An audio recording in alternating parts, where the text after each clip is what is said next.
Thank you for coming out and talking to us straight away about it. I appreciate that. We appreciate that. Was it a conscious decision not to pit, or just an error, or missed the moment? It was a decision. It was a decision not to pit, and in fairness, we didn't expect everyone else to pit. Obviously, when everyone else behind you pits, then it makes it pitting like definitely the right thing to do. Obviously, when you are the lead car, you don't know exactly what the others are going to do. There could have been a loss for Lando in pitting in case we were pitting both cars with the double stack. But effectively, the main reason was related to not expecting everyone else to pit. So it was a decision, but as a matter of fact, it wasn't the correct decision. And then what the result tonight? Look, it's a P2 and a P4. It's not what McLaren would have wanted on a night where we could have seen one of your drivers clinch a championship. Talk us through what happens on the pit wall when we see the contact between Gasly and Hülkenberg. We see a safety car come out and we see every other team diving into the pits. What happens there with McLaren choosing not to? We made the wrong decision. Okay. Feel terrible for Oscar and Lando. Oscar was absolutely impeccable all weekend, so we let them down. You know, you win and lose as a team, but definitely not a great moment. You know, our evaluation of if a safety car came out on that lap was clearly incorrect. So we'll go back, study that. Nothing we can do about it now. We're leading the championship. Put Oscar at a deficit, left some points on the table. So we'll just do the best we can in Abu Dhabi. We were very strong there last year. Can a single safety car decision change the fate of an entire race? What if that decision comes from the team that leads the championship? Today we are going to dismantle McLaren's strategic disaster in Qatar, Zak Brown's crude words, and what Andrea Stella confessed about what happened. Are internal cracks beginning in Woking? Since the traffic lights went out, history seemed written for McLaren. Piastri started with a perfect reaction. In the first laps, he not only maintained his lead, but began to set a pace that was difficult to match. On lap 3 he set the fastest lap of the day, showing that he had even more margin. Every step across the finish line was a confirmation. Those from Woking had brought to the desert not only a competitive car, but a dominant one. The advantage grew lap by lap. 1.3 seconds on Verstappen, then 1.6, and so on. The MCL 39 flowed with a naturalness that seemed alien to the scorching demands of Losail, a technical high-speed circuit with extreme punishment on the tires. Meanwhile, Lando Norris played his role intelligently. Without taking too many risks, he remained in a podium position, ensuring McLaren's double threat against the rest of the peloton. The synchronization between both pilots and their engineers seemed impeccable. Communications were fluid, the initial strategy was working, and most importantly, both cars were free of traffic, allowing their plan to be executed without outside interference. It was the type of situation that any Formula One team dreams of: clear leadership, control of the pace, and direct rivals forced to react. Even Red Bull, so used to dominating with Verstappen, seemed tense.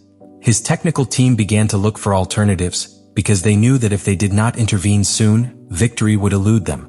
But in that perfect context for McLaren, where the inertia of success seemed inevitable, the event occurred that would change everything. A touch between Hülkenberg and Gasly caused the safety car to appear on lap 7. An unexpected interruption, yes, but also a golden strategic opportunity. Engineers knew before the start that Pirelli had imposed a restriction of 25 laps per set of tires due to the extreme wear observed during practice and qualifying. That meant that each team would have to make at least 3 stops to comply with the regulations. But with 50 laps remaining under safety car, there was now the mathematical and practical possibility of splitting the race into 2 25-lap stints. It was the perfect scenario for a tactical stop. Little time lost, fresh tires, and maintained positional advantage. At that moment, all the big teams understood what had to be done. Red Bull saw it clearly. Verstappen immediately entered the pits.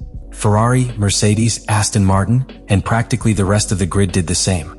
Only one team, the only one that had both cars in podium positions, decided not to enter. McLaren chose to stay out. Piastri and Norris passed through the finish straight without stopping, maintaining their positions on the track, but mortgaging their race without knowing it yet. The decision baffled even real-time commentators and analysts. Why not stop when strategic logic demanded it? Why risk so much when everything is in your favor? What seemed like a glorious night for McLaren was about to turn into a tactical nightmare that would be remembered for years. What happened on lap 7 of the Qatar Grand Prix was not a simple strategic error. It was a total disconnection between the reality of the track and the perception of the wall. While almost the entire grid reacted with millimeter speed to the appearance of the safety car, McLaren remained motionless. It was as if the team was not competing in the same race as the rest. No order to enter the pits. No sign of adaptability. The two cars, leaders on the track, simply continued straight. And there began the real problem. This was not a decision made by chance. It was a conscious, calculated choice, and failed. Andrea, Stella, team director, gave his version minutes after the checkered flag. He explained that from the McLaren wall they did not expect all the rivals to react by entering the pits. They considered that the risk of a double stack, that is, stopping the two cars one after the other, could compromise Lando Norris, who was coming behind Piastri. But that evaluation in context is incomprehensible. Stella stated literally, "We weren't expecting everyone else to pit." When you're the lead car, you don't know exactly what everyone else is going to do. In a championship where every second is studied with simulators, artificial intelligence, weather radar, and permanent communication with track and strategy engineers, saying that they didn't know what the others were going to do is not only insufficient, it is alarming. Because the pattern was clear. The limitation imposed by Pirelli was not a secret. Everyone knew that the tires couldn't last more than 25 laps. And everyone knew that any stop under safety car conditions is a golden opportunity. The time lost is minimal and position can be maintained if executed correctly. McLaren, despite leading, ignored this logic. It was the only team that did not stop its cars. The only one who let the decisive moment of the Grand Prix pass. And most painfully, he did it from a position of absolute control. The consequences were immediate. Once the safety car retired, all the rivals were already on fresh tires ready to attack. Meanwhile, Piastri and Norris began to lose performance. Traffic was building up behind them. Verstappen's pressure grew lap after lap. And the inevitable happened. When McLaren finally decided to make their first stop, already very out of sequence, they had lost all the advantage. Piastri fell behind Max Norris even further. The time lost could not be recovered. The race was doomed. But the problem was not just the loss of positions, was the message this sent. Because while all the leading teams demonstrated agility and adaptation, McLaren was exposed as rigid, disconnected, and excessively conservative. It was not a mistake of seconds or a bad stop. It was a conceptual failure. And that is much more serious.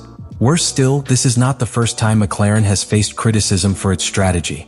Already in the 2024 season, there were several episodes in which decisions from the wall caused unnecessary point losses. But this particular case was different. Because they had everything under control. Because the wrong decision came without external pressure. And because it was not a race lost due to bad luck or external factors. It was a race lost by a deliberate choice. The checkered flag had already fallen, but there was no celebration in the McLaren paddock. No applause, no gesture of satisfaction. Just tense faces, lost looks, and a shared feeling of having let something irretrievable slip away.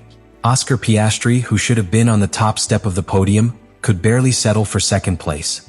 Lando Norris, who had fought intelligently from the start, missed the podium in a painful fourth place. But more than the results themselves, what was felt was a moral defeat. A race they should have won in their own right became an example of what not to do. And that was when Zak Brown, CEO of McLaren Racing, broke the silence.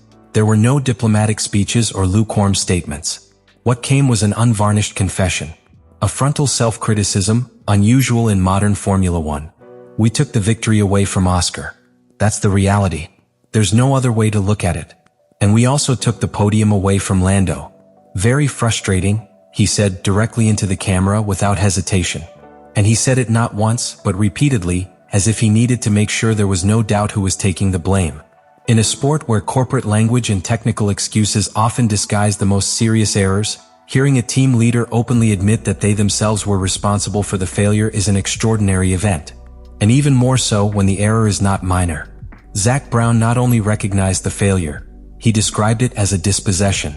McLaren, in his own words, took victory from his driver. Not because of bad luck. Not because of a technical failure.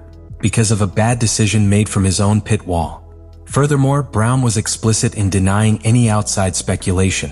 There were no internal preferences, nor deliberate tactics to benefit one pilot or another. No, it was not to maintain equality between them. It was simply a bad decision. It bit us. It hurts to see how it escaped us, he explained with a gesture of resignation but also of contained anger. And perhaps most importantly, he denied that there was a failure in internal communication. That would be the easy excuse. Blame a radio interference or a misinterpretation. But Brown didn't look for that shortcut. It was not a communication problem. It was an evaluation problem, he said. In other words, the team had all the information. They had the data, the conditions, the precedents, and yet they made the wrong decision. It was a statement that exposed a deep vulnerability. It's not that they didn't know what to do. It's just that they knew and decided otherwise. In his statements to the official F1 program, he was even more categorical. We made the wrong decision. I feel terrible for Oscar and Lando. They were impeccable. We let them down. The tone was almost personal, as if Brown was not speaking only as a team leader, but as someone who feels he has betrayed the trust of his drivers. He made it clear that this was not a mistake that would be swept under the rug. We'll come back and look at it in more depth. But there's nothing we can do now. Just learn and never repeat it. And behind that speech there was an uncomfortable truth. McLaren is the leading team in the championship. That privileged position implies constant pressure, where each decision can be the difference between winning the title or losing it by a few points. And precisely for that reason, a defeat like the one in Qatar hurts twice as much. Not only because of what it cost, but because of what it reveals, that even the best can make mistakes, when they least expect it. Let me know in the comments what you think about all this.